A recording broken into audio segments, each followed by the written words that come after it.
Damodra devotional ఛానల్కు స్వాగతం.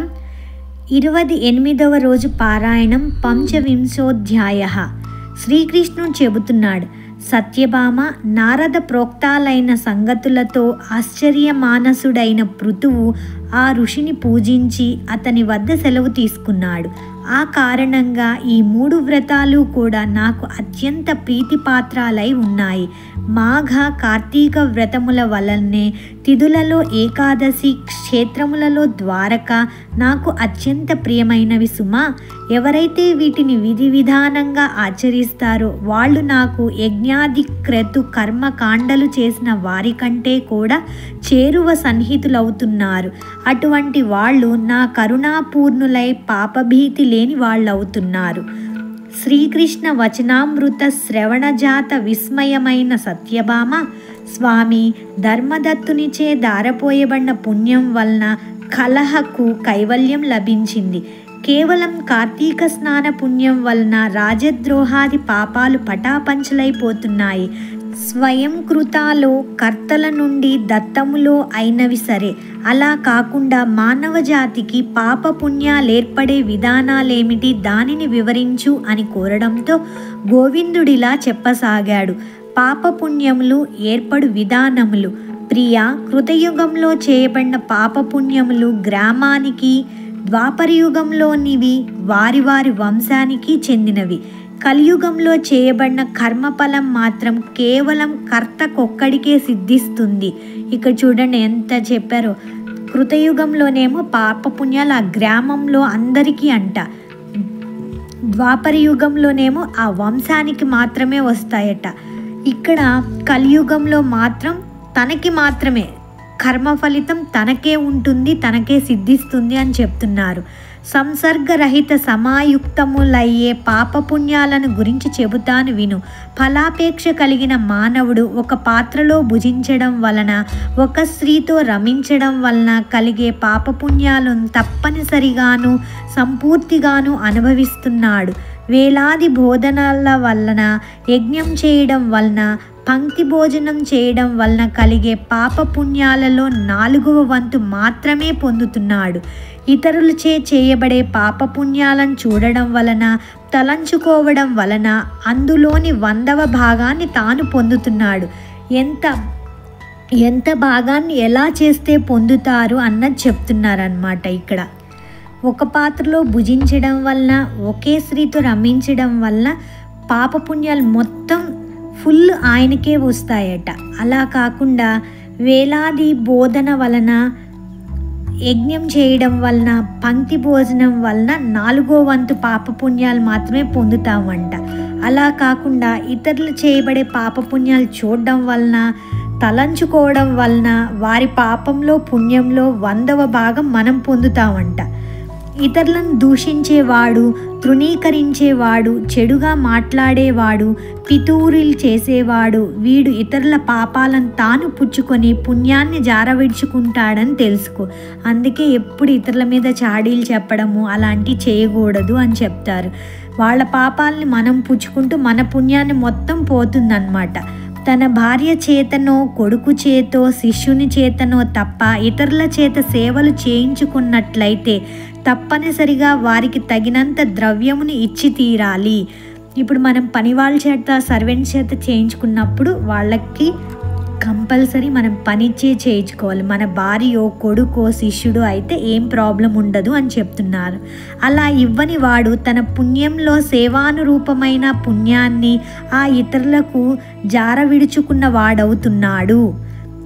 పంక్తి భోజనములలో, భోక్తలలో ఏ లోపం జరిగినా ఆ లోపం ఎవరికి జరిగిందో వారు యజమానుల పుణ్యంలో 6వ భాగాన్ని హరించిన వారవుతున్నారు. స్నాన సంధ్యాదులు ఆచరిస్తూ ఇతరులను తాకినా, ఇతరులతో పలికినా వారు తమ పుణ్యంలో 6వ వంతును ఆ ఇతరులకు కోల్పోతారు. స్నానం సంధ్యాదులు ఆచరిస్తున్న సమయంలో కూడా మనం ఎవరిని పలకరించకూడదు, తాకకూడదు. అలా చేయడం వల్ల పుణ్యంలో 6వ వంతు కోల్పోతామని చెప్తున్నారు.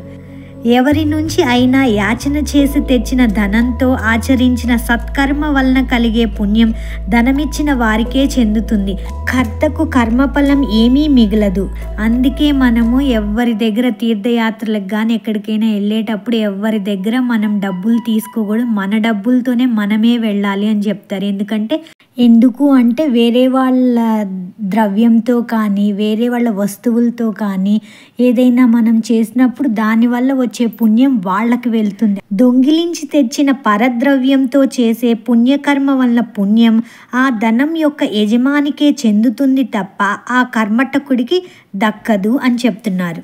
రుణశేషం ఉండగా మరణించిన వారి పుణ్యంలో శేష రుణానికి తగినంత పుణ్యం రుణదాతకు చెందుతూ ఉంది.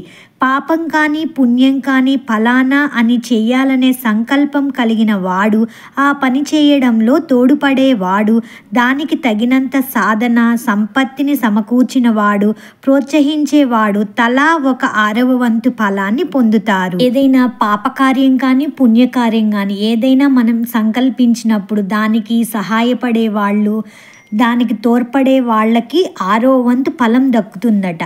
ప్రజల పాపపుణ్యాలలో రాజుకు, శిష్యుని వాటిలో గురువుకు, కుమారుని నుండి తండ్రికి, భార్య నుండి భర్తకు 1/6 భాగం చేరుతుంది. ఏ స్త్రీ అయితే పతిభక్తి కలదై నిత్యం తన భర్తను సంతోషపెడుతుందో ఆ స్త్రీ తన భర్త చేసిన పుణ్యంలో సగభాగానికి అధికారిణి అవుతుంది. తన సేవకుడో కొడుకో గాని ఇతరుని చేత ఆచరింప చేసిన పుణ్యాలలో తనకు 1/6 వంతు మాత్రమే లభిస్తుంది. ఈ విధంగా ఇతరులెవరూ మనకి దానం చేయకపోయినా, మనకే నిమిత్తము లేకపోయినా వివిధ జన సాంగత్యాల వలన పాపపుణ్యాలు మానవులకు ప్రాప్తించక తప్పడం లేదు. అందువల్లనే సజ్జన సాంగత్యం చాలా ప్రధానమని గుర్తించాలి. కుమారుని నుంచి తండ్రికి, భార్య నుంచి భర్తకి వాళ్ళు చేసిన పాపపుణ్యాల 1/6 భాగం వస్తుందంట. అలాగే సేవకుడి చేత, సర్వెంట్ చేత, కొడుకు చేతో ఏమైనా పుణ్యకార్యం మనం జరిపించామనుకోండి, దానికి కాను 1/6 వంతు మాత్రం మనకి పుణ్యం వస్తుందంట. అందుకనే ఎప్పుడైనా సరే మనము పక్క వాళ్ళ నుంచి, ఎదురు వాళ్ళ నుంచి కూడా పాపపుణ్యాలు వచ్చే ఛాన్స్ ఉంది కాబట్టి ఆల్వేస్ సజ్జన సాంగత్యం, మంచి వాళ్ళతోనే స్నేహము, మంచి వాళ్ళతోనే మాట్లాడడము, మంచిగా ఉండడమే చేయాలి అని చెప్తున్నారు. ఇందుకు ఉదాహరణగా ఒక కథ చెబుతాను విను. పంచవింశోధ్యాయ సమాప్తః. షడ్వింశోధ్యాయము. ధనేశ్వరుడి కథ. సత్సాంగత్య మహిమ. బహుకాలం పూర్వం అవంతిపురంలో ధనేశ్వరుడనే బ్రాహ్మణుడుండేవాడు.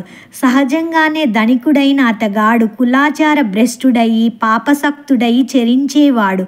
అసత్య భాషణం, చౌర్యం, వేశ్యాగమనం, మధుపానం ఇత్యాది దుష్కర్మలలో చురుకుగా పాల్గొనడమే కాక షడ్రసాలు, కంబళ్ళు, చర్మాలు మొదలైన వర్తకాలు కూడా చేసేవాడు. వర్తకం నిమిత్తం ఒక దేశం నుంచి మరొక దేశానికి వెళ్ళడం అతనికి అలవాటు. అదేవిధంగా ఒక్కసారి మాహిష్మతి నగరం చేరాడు. ఆ నగరం ప్రాకారం చుట్టూ నర్మదా నది ప్రవహిస్తూ ఉంది. ధనేశ్వరుడు ఆ పట్టణంలో వర్తకం చేసుకుంటూ ఉండేవాడు. కార్తీక మాసం ప్రవేశించింది. దానితో ఆ ఊరు అతిపెద్ద యాత్రాస్థలిగా పరిణమించింది. వచ్చేపోయే జనాల రద్దీ వలన వర్తకం బాగా జరుగుతుంది కదా. ధనేశ్వరుడు నెలంతా అక్కడే ఉండిపోయాడు. వర్తక లక్ష్యంతో ప్రతిరోజు నర్మదా తీరంలో సంచరిస్తూ అక్కడ స్నాన, జప, దేవతార్చన విధులు నిర్వహిస్తున్న వారిని చూశాడు. నృత్యగాన మంగళ వాద్యయుతంగా హరికీర్తనలను, కథలను ఆలపించేవారు, విష్ణుముద్రలను ధరించిన వాళ్ళు, తులసీమాలలతో అలరారుతున్న వాళ్ళు అయిన భక్తులను చూశాడు. చూడడమే కాదు, నెలపొడవునా తానక్కడే మసలుతుండడం వలన వారితో పరిచయం కలిగింది. వారితో సంభాషిస్తుండేవాడు. ఎందరో పుణ్యపురుషులను స్వయంగా స్మృశించాడు. తుదకు ఆ సజ్జన సాంగత్యం వలన అప్పుడప్పుడు విష్ణు నామోచ్చరణం కూడా చేసేవాడు. 4 రోజులు ఇట్టే గడిచిపోయాయి. కార్తీకోద్యాపన విధిని, విష్ణు జాగారాన్ని కూడా దర్శించాక ధనేశ్వరుడు పౌర్ణమి నాడు బ్రాహ్మణ పూజలు ఆచరించి దక్షిణ భోజనాదులను సమర్పించే వ్రతస్థులను కూడా చూశాడు. పిదప సాయంకాలం శివప్రీత్యర్థం చేయబడే దీపోత్సవాలను కూడా తిలకించాడు. సత్యభామ, నాకు అత్యంత ప్రీతికరమైన కార్తీక మాసంలో శివారాధన దేనికి అని ఆశ్చర్యపడకు సుమా.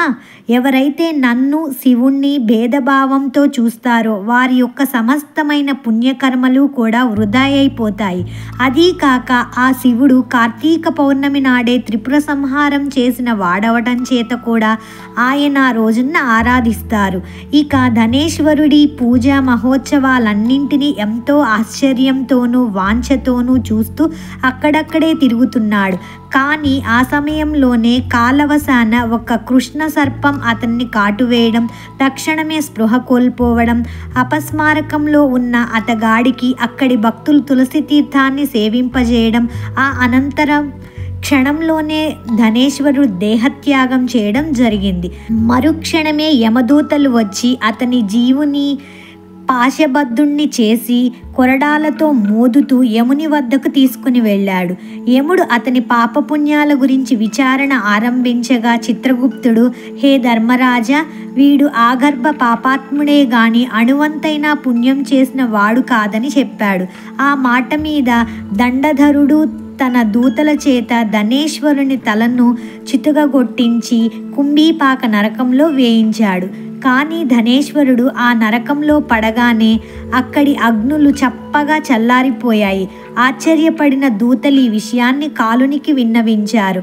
అంతకంటే అబ్బురపడిచిన నరకాధీశుడు తక్షణమే ధనేశ్వరుని తన కొలువుకు పిలిపించి పునర్విచారణను తలపెట్టుచుండగా అక్కడికి విచ్చేసిన దేవర్షి అయిన నారదుడు, ఓ యమధర్మరాజా, ఈ ధనేశ్వరుడు తన చివరి రోజులలో నరక నివారకాలయైన పుణ్యాలను ఆచరించాడు కనుక ఇతనికి నీ నరకం ఏమీ చేయలేదు.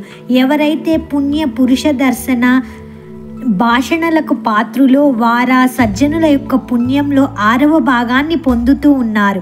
అటువంటిది ధనేశ్వరుడు 1 నెల పాటు కార్తీక వ్రతస్థులైన ఎందరెందరో పుణ్యాత్ములతో సాంగత్యం చేసి విశేష పుణ్య భాగాలను పొంది ఉన్నాడు.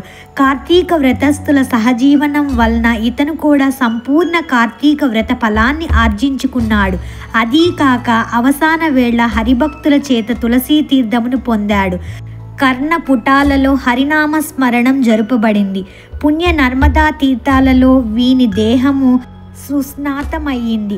అందరూ హరిప్రియుల ఆదరణకు పాత్రులైన ఈ విప్రుడు నరకానుభవానికి అతీతుడేనని తెలుసుకో. ఇతగాడు దేవతా విశేషుడు. పుణ్యాత్ముడైన ఈ భూసురుడు పాపభోగాలైన నరకమందు ఉండేందుకు అనర్హుడు అని బోధించి వెళ్ళాడు. 25, 26 అధ్యాయములు సమాప్తం. 28వ నాటి అంటే బహుళ త్రయోదశి రోజు పారాయణం సమాప్తం. సర్వం శ్రీకృష్ణార్పణమస్తు.